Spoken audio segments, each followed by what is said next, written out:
Shtëpia e Bardhë ka nxjerrë së fundmi një urdhër ekzekutiv pjesë e mbi 200 të nënshkruarve nga Donald Trump, që nga fillimi i vitit që synon të krijojë një standard federal për zhvillimin dhe rregullimin e inteligjencës artificiale në SBA.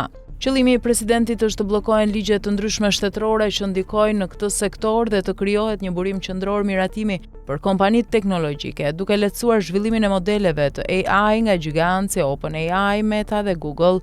Trump u shoqërua nga sekretari i thesarit Scott Bessent dhe konsulenti AI David Sachs, i cili e përshkroi urdhrin si një mjet për të kundërvënë rregulloreve më të rënda lokale. Urdhri ka për qëllim që kompanitë të mos jenë të detyruara të zbatojnë rregullore të ndryshme në 50 shtete, por vetëm ato federale. Megjithatë, rregulloria federale aktualisht nuk ekziston, ndërsa republikanët dhe demokratët nënvizojnë urgjencën për të kuptuar se si të kontrollohet një teknologji që mund të shkaktojë dëme serioze.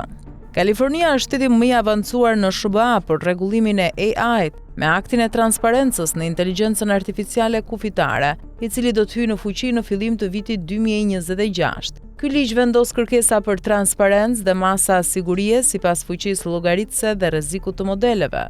Shtete të tjera si Colorado, Utah dhe Texas kanë miratuar gjithashtu legjislacion mbi AI, ndërsa po shqyrtohen rregullore për njohjen e fytyrës dhe deepfakes. Në SBA, pasojat negative të përdorimit të pakontrolluar të AI janë bërë të dukshme në paditë kundër OpenAI lidhur me vetvrasje dhe krizë mendore të individëve që kanë zhvilluar biseda të gjata me ChatGPT. Një grup prokurorësh të përgjithshëm ka kërkuar nga kompanitë kryesore të industrisë të kryejnë testime të pavarura për të identifikuar halucinacionet dhe përgjigjet e pasakta të modeleve. Ekspertët theksojnë se GenAI ka potencial të madh për ndryshime pozitive, por mund të shkaktojë dëme serioze, veçanërisht te grupet vulnerabël.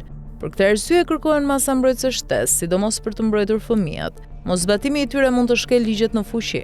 Prokurorët e përgjithshëm paralajmërojnë se mbikëqyrja federale e përqendruar mund të dobësojë aftësinë e shteteve për të reaguar shpejt ndaj rreziqeve të AI-t dhe kërkojnë nga Kongresi të punojë me shtetet për të zhvilluar rregullore federale të menduara mirë në vend të ndalimeve të përgjithshme që mund të rrezikojnë sigurinë publike dhe inovacionin.